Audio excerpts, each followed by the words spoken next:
Hey guys, Raymond here from Beginner Photography Podcast. Today we are answering all of your photography questions. We're gonna get them answered with the help of the one and only Paul. Paul, thank you so much again for being here. Not a problem, Raymond. It's my pleasure. I know that you take a lot of time out of your extremely busy life to be here to ask these questions that you don't care about. So. I care about the questions. That's inappropriate. I like how we're starting this out with inappropriate comments. Right? That's yeah, cool. I take that back. It's not that you don't care, but it doesn't really affect your life since you're not nor do you plan to do anything photographically or become a photographer. Yes, that is 100% correct. So why are you here? Because I'm your friend. Okay, and to challenge me and to ask clarifying questions, right? Yes. Okay, gotcha. Because I like learning. I like learning about new things. Okay. It all makes sense now. Okay, cool. Well, then, Paul, how about we just get straight into today's questions? Okay. Okay, so the first question comes from Eddie, and this is from Instagram. How important are lens filters, and what filter is the best to use at all times? Like, what's your, GP, general purpose, lens? Well, a lens and a lens filter are two different things. So, lens filters are something that you put on the front of your lens to achieve some sort of different look, right? Yeah, no, that's my fault. He said filters, and I just goofed that one. That's goofed. not on Eddie. That's on me. That's cool. Don't worry about it. So there are several different types of lens filters. There's a lot of lens filters, actually. Most of which just do something to the image that can now be done in things like Lightroom and Photoshop. But back in the film days, it was much harder to achieve certain looks. So things like filters called neutral density filters. And neutral density filters are essentially like sunglasses for your camera, right? They're really dark. And what that enables you to do is it just lets less light in through the lens. So yeah, I remember that when we used to film in high school. Yeah. I would use neutral density filters on all of my cameras because I wanted to shoot at a larger aperture to have a more, shallow depth of field so that the background would be blurred out, right? So like the neutral density filter is going to be able to cut down the amount of light that comes in through the lens. So they're used on like a really, really bright day when you want to still shoot at your aperture of like 1.4 or f2 because you want an out of focus background. But I have found that in my photography, I've just been able to, when I'm in Lightroom, just be able to lower the exposure or, just lower the highlights and be able to save that. So I don't really use neutral density filters anymore.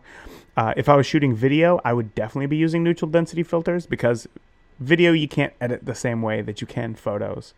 But So we're just talking about you're photography saying, here. so you're saying they're not that important, the lens filters? No, not lens filters in general, just neutral density filters. We're talking about different types of filters. There's also UV filters. There's polarizer filters. So polarizer filters are great when you're out on like a sunny day.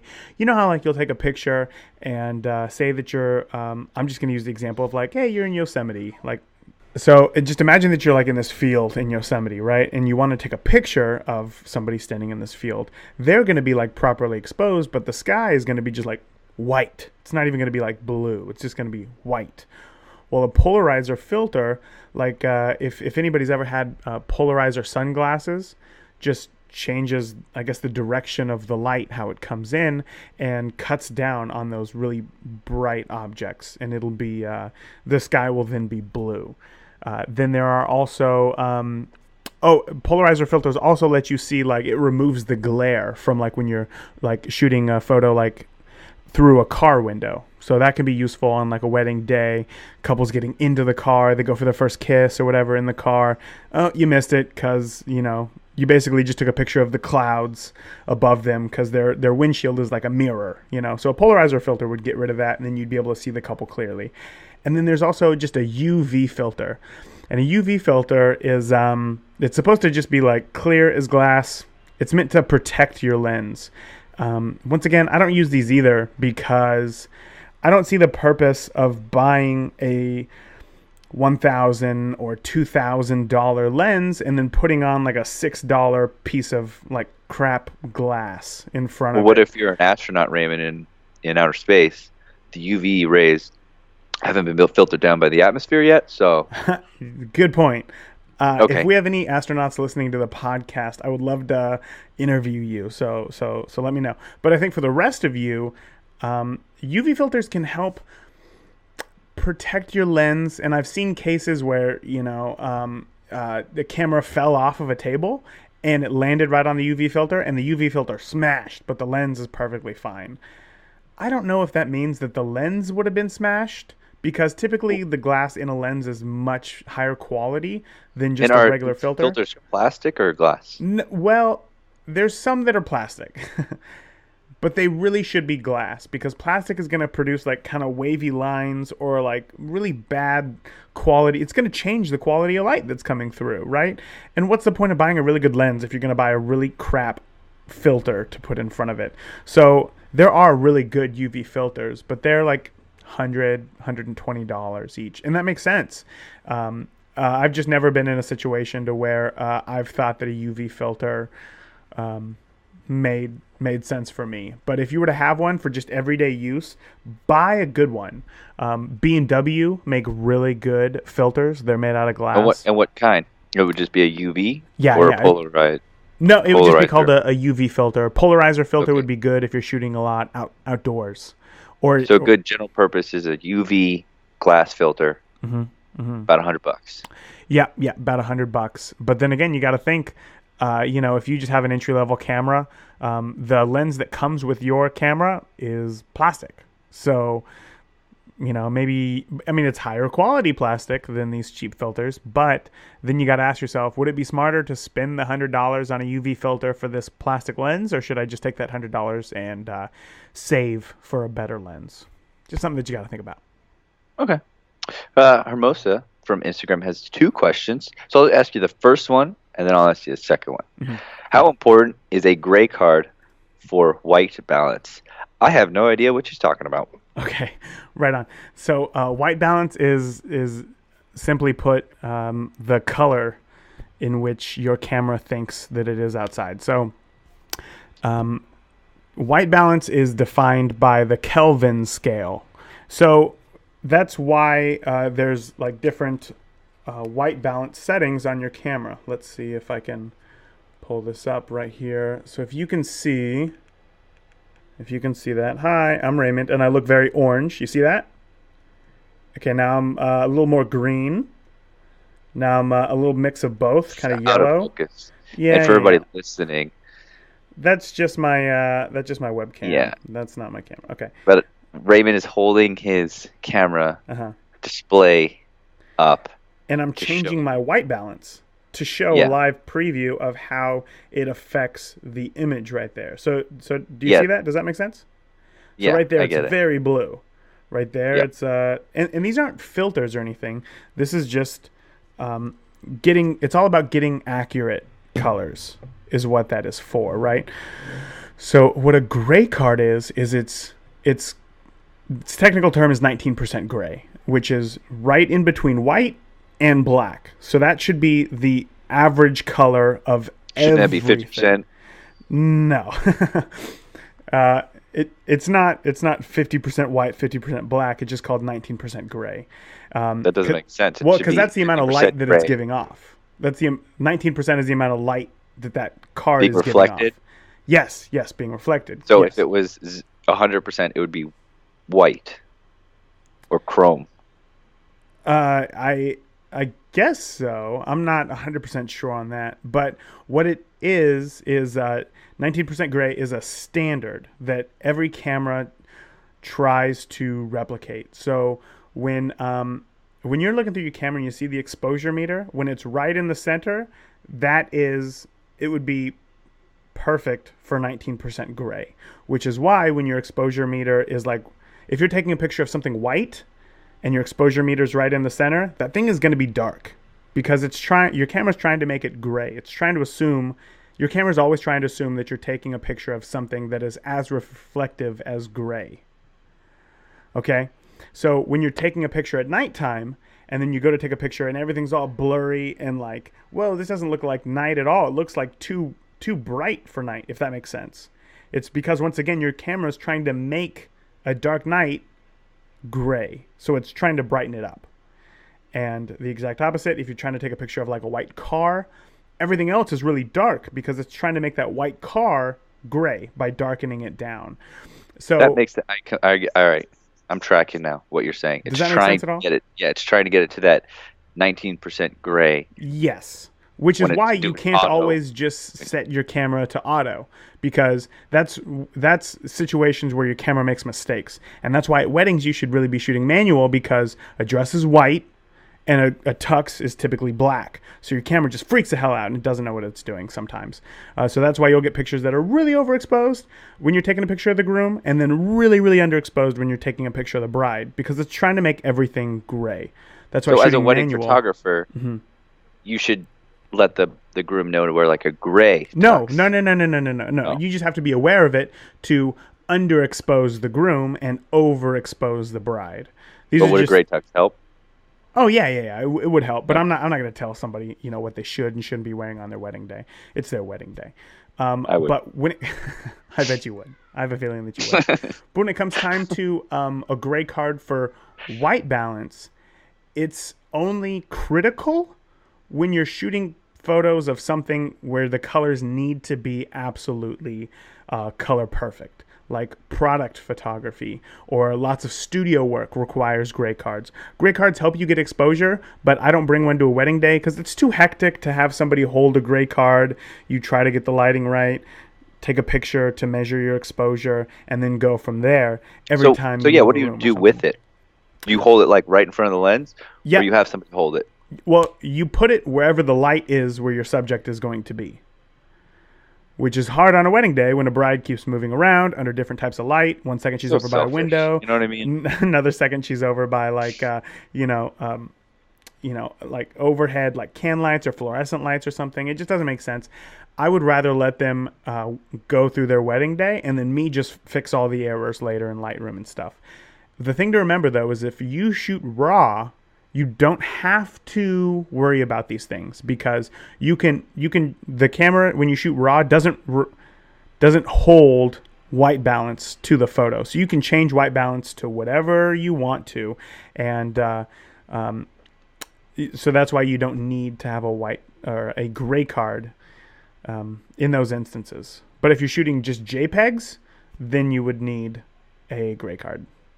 Okay, and then the next one is, what does it mean to have your camera calibrated?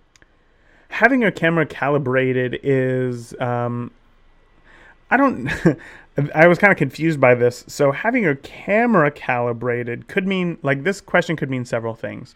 You can have your computer monitor calibrated so that the colors are accurate in your camera, so that when you're editing, you're not editing things all over the place, right? You don't want your screen too bright. You don't want your screen too dark. You don't want, your colors to be way too blue so that when you edit them on somebody's phone, they look completely different. So calibrating your monitor is important. So that's on your computer. That's not the camera itself. When it comes to calibrating your camera, if that's what Hermosa's talking about, you can calibrate the lens so that the like focus is 100% accurate, and that it's quicker. So sometimes lenses can kind of get a little bit loose and a little bit sloppy, so that when you go ahead and get focus, maybe it'll be a few inches off. Never good. It's never good. So it might be a few inches off when you go to get focus, and that can be the difference between getting a bride in focus and out of focus. And that can be bad if maybe she's walking down the aisle or, hugging her dad or, doing a first look or something like that.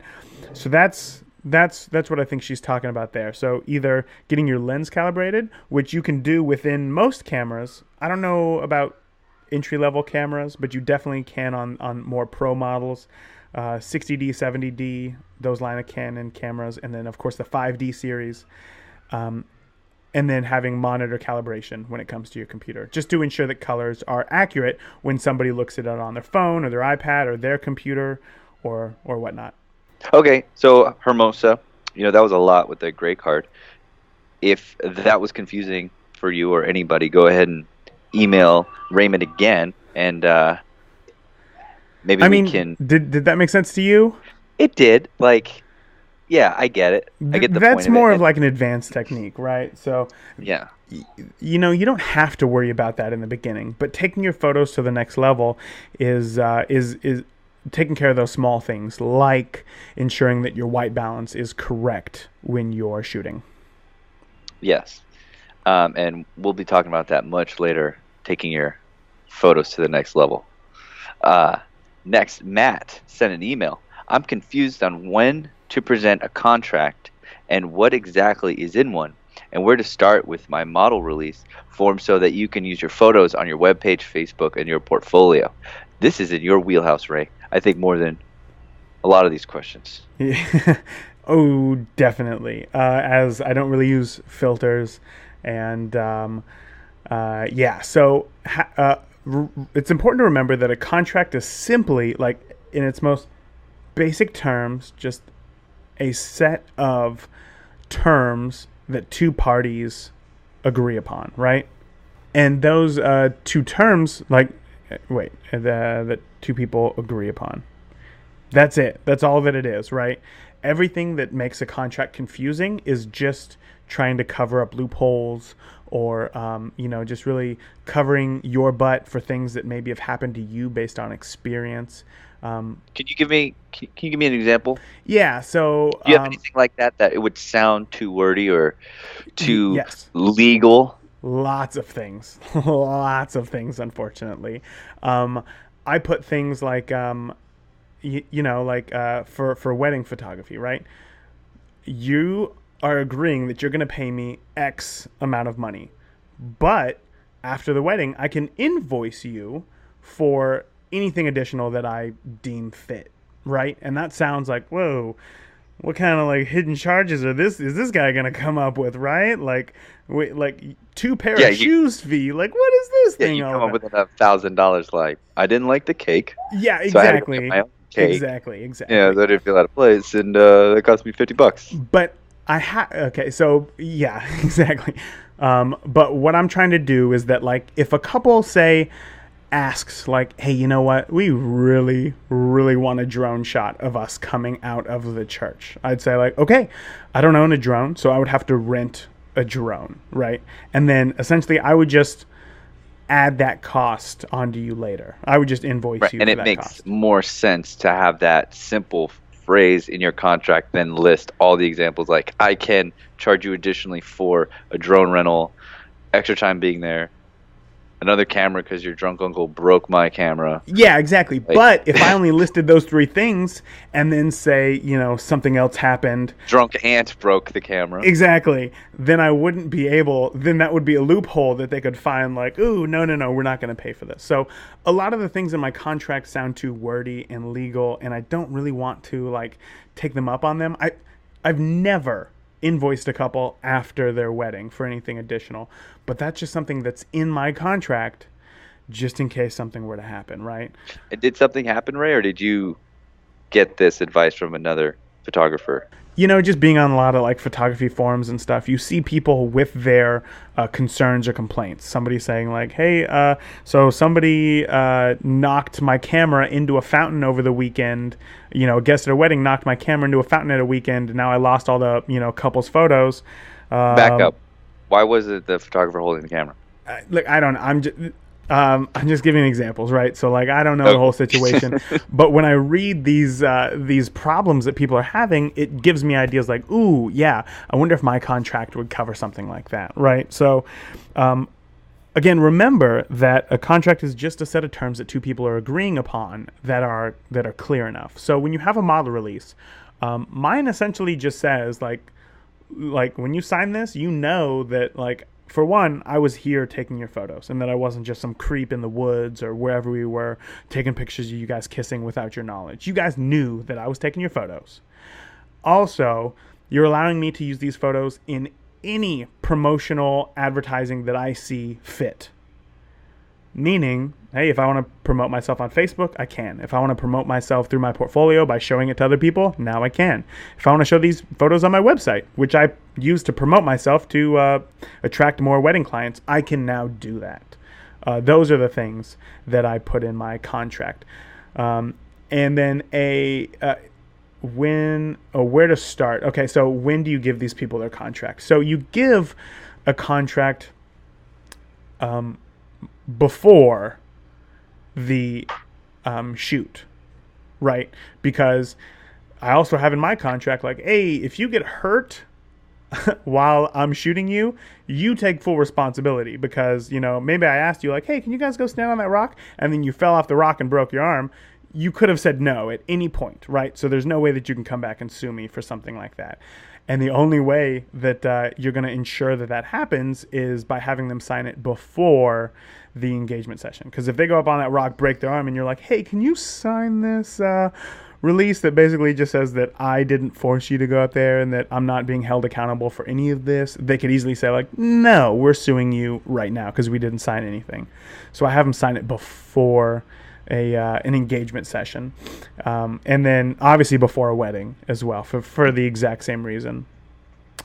Okay, so this is another question that that's on here on your tablet that you overnighted to me. My Rolodex of questions. Well, no, you've updated. You remember you gave me the Kindle Fire. Oh, right, yeah, the Kindle Fire, yeah. Okay. Yeah, just with questions on it. Where in your process, from when you get initially called by a bride or the planner to you show up at 8 o'clock in the morning for the wedding, where in that whole spectrum are you giving this contract? Right before there's any money exchanged. So I send them the contract to say, hey, look, these are my terms. I don't want to take your money if you don't agree to these terms. So sign this contract saying that you're agreeing to pay X amount as well.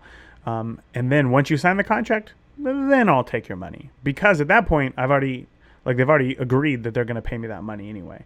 Whereas if I take their money and then I say, and here's my contract, they could say, like, whoa. What's this about you invoicing us for whatever you would like to after the wedding? We don't like that. And once we've paid you, there's no refunds? Yeah. So they're forced to sign a contract, man.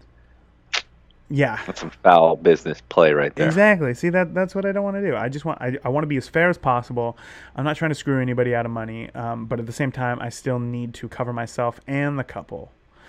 So I get contact. I send them a response. Say, hey, congratulations. Whether or not I am available for their wedding or for whatever session that it is that they'd like.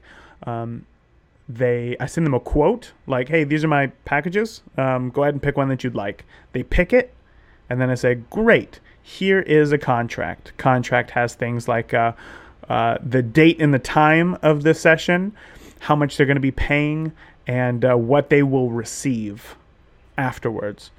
Another little thing that I have in my contract is that I hold on to their photos for 1 year after the date. After that, it's up to them. It's up to them. If they lose the photos, it's up to them. I can't be expected to hold on to everybody's photos forever. Oh, I get what you're saying. So after you've given them a thumb drive or their album, a disc, whatever, 1 year from that date, you'll just in case you're like, oh my God, the house burned down or something, you're like, I still have the photos. Past that year.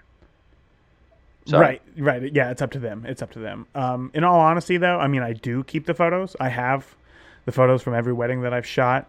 But if my house were to burn down or something like that, again, that's just me covering myself in case something were to happen. But little extra for everybody who's listening to the podcast. In today's show notes at beginnerphotographypodcast.com, you can go right now for the show notes of this episode, Q&A Thursday number 3. There you go. I was waiting for that. Okay, Q&A number 3. In the show notes will be a sample contract that you can download, look at, and tweak yourself so that you can use. That's such a nice guy, Raymond. Hey, That's stellar. Take it easy. Take it easy. I do what I can. I know that it helps a lot of people. So head over to beginnerphotographypodcast.com, check out the show notes, and then download a sample contract that you can use to edit and use as an example to build your own. Is that a PDF or is that going to be a Word doc? It's going to be a Word document so that you guys can edit it yourself. Add things like your name photography and whatnot. Is that a PDF where you can just fill in the blocks? Like when you need to fill out a PDF for a company and it's unfill-outable. Man. Jerks. What? You got to print it. Here's another thing. Here's another tip that I was asked the other day, actually, that I forgot about, is how do you deliver contracts, right? So for something like an engagement shoot, I have them sign it. Typically, I meet them, right? I meet them before the wedding, before their engagements, and then we can sign that stuff in person if they wanted to. But for like portrait sessions, if you like shooting families or pets or anything, you're not going to meet with people before the session. You're not going to meet with them for an hour, chat, have some coffee, and then all right guys, see you next week for your session. You're not going to do that. The first time that you meet these people, 9 times out of 10 is going to be the day of their session. So what you can do, since you can't really have them sign it beforehand, is email your contract to them, have them print it out and sign it, and then hand it to you at the photo shoot.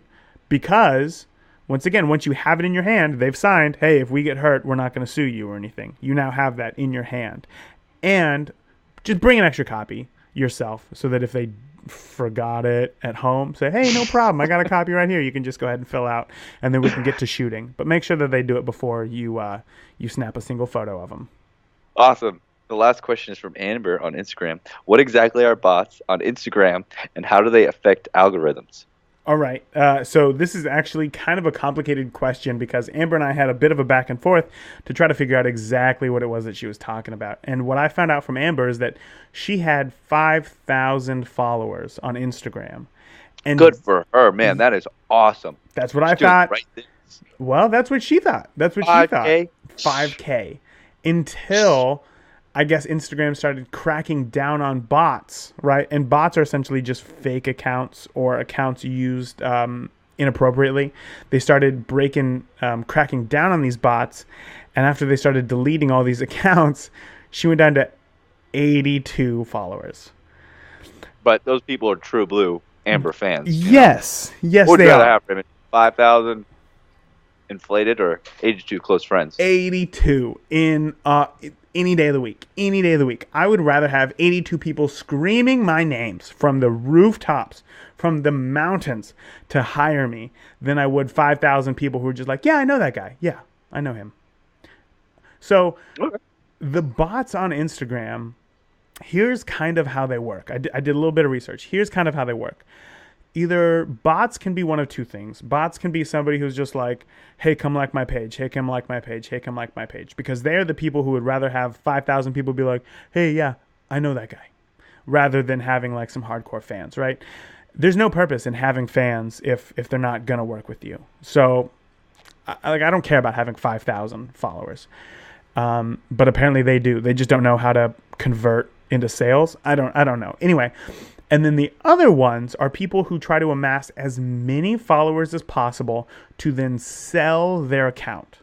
So people who have things like this photo to enter to win a free set of Nikes, or or like this if if Jesus is king and if you pass it up then the devil's gonna eat your soul or something like that, right? Like trying to scare you into getting more engagement or followers, or basically they're just putting out like garbage content. You're like, why am I even here? Like, what is the point of this? Share that Facebook's going to charge you $100 a month for your Facebook account. Right. Yeah. Keep getting that. I don't know why I keep sharing it. Like, I just don't want to pay for Facebook. Right. Yeah. Maybe this is an addiction, but you're part of the problem. I'm going to share it every time. I'm sharing it every time. Because here's what they do afterwards. Once they amass 5, 10, me and 15,000 followers, including Paul here, what they do is they then sell that account to like a mom and pop store, right? Like mom and pops organic soaps, right? Because now all of a sudden, mom and pop have a list of 5, 10, 15,000 people who they think that they can potentially sell to. But most of those people are just like random, dumb bots, right? So bots on bots. Bots on bots on bots on bots. So when it comes to like affecting the algorithm, what she's talking about is that Instagram now, like Facebook, doesn't show things in a chronological order. It shows things what they think will be most relevant to you. And they do a damn good job about it. Some people like it, some people hate it. Doesn't matter because, that's just the way that the game is played right now. So you just kind of have to run with it. But what you really want is you want to build a community of people who are interested in you. So you need to go out and find the people who are interested in the things that you're interested about. Talk to them. Try to get a conversation going with them, because then they're going to remember you. And next time they see one of your photos, they're going to like one of your photos. They're going to comment on one of your photos. Instagram is going to see that uptick in engagement and then share that with more people. And then when it's shared with more people, there's more opportunities to get more eyes on it, and then potentially get more business. So bots do affect Instagram's algorithm. And in the beginning, I don't know, maybe in a good way. I mean, we don't know how this algorithm works. It's proprietary to them. They're not going to release this information. But I would think that it would be in a good way, because there's, if you're on Instagram, there's so many bots that are just like, they comment like, nice, or hey, awesome content, or, just like thumbs up, or like heart eyes. You're like, what does this even mean? Did you even look at the photo, or are you just going through and like it means that they love it. What they see is they love. Oh, that's what the heart eyes mean. You know what? I'm going to start a podcast called Instagram Translation. And I'm going to take questions like, I got one thumb up. What does that mean? I'm like, man, this just means it kind of likes it, I think that's going to be a hit. Next question. Yeah. Next question. I think that's going to be a hit. I would definitely listen to that. Maybe I might have you on there, Raymond. Hey, I'd have a few things to say. Not many though, but that's really it. You really don't want bots, but I think at this point of the game, it's Instagram makes it so easy for them with being able to search hashtags that that's just how it works. If you want to see how your account reacts without bots, just make your account private and see how many of your own followers actually comment and share your information, or comment and like your content, and then compare that to how many like and content it with bots, and then just decide from there. But really, try to be doing everything that you can to create your own community of content creators who you like, and try to form relationships with them, because they will remember you when your stuff comes up, and that's the genuine stuff is what matters most. All right. Any more questions? No, that's it. I just like to make a plug though. Okay, let's plug. All right, my plug is the new Instagram conversations. Like if you need to make a presentation or something in your workplace or for some friends, I would use PowerPoint, because it's a wonderfully easy system. What are we talking about here, Paul? I'm plugging PowerPoint right now. Why? Why? I'm a fan of PowerPoint. Look at it. Wow. Yeah. Okay. All right. Shout out to PowerPoint.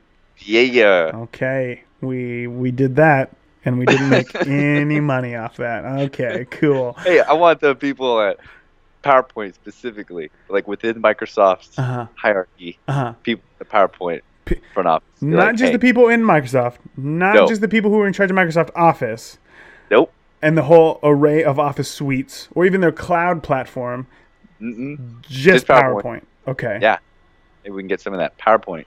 Okay. Well, I mean, to be fair, if you really wanted to, you could probably make a pretty cool photography slideshow with PowerPoint. But this has gone way too off track. If we don't have any more questions, Paul, I think that this is the end of the podcast. So, Paul, once again, thank you so much for coming on the podcast.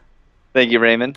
And if anybody has any more questions or comments, be sure to reach out to us on Facebook or Instagram. You can find us at Beginner Photography Podcast on Facebook and Beginner Photo Podcast on Instagram, because Ography just made the username too long and we couldn't get it. So reach out there, ask us questions, or even email us at beginnerphotographypodcast@gmail.com with any and all of your questions. We'd be more than happy to answer them here on Photo Q&A Thursday podcast. And until next week, we will see you later, and keep shooting. Are you going to keep shooting, Paul? Probably not. Okay, right on. Everybody else, All keep right. shooting. Yeah, everybody else keep doing it, but See you next week.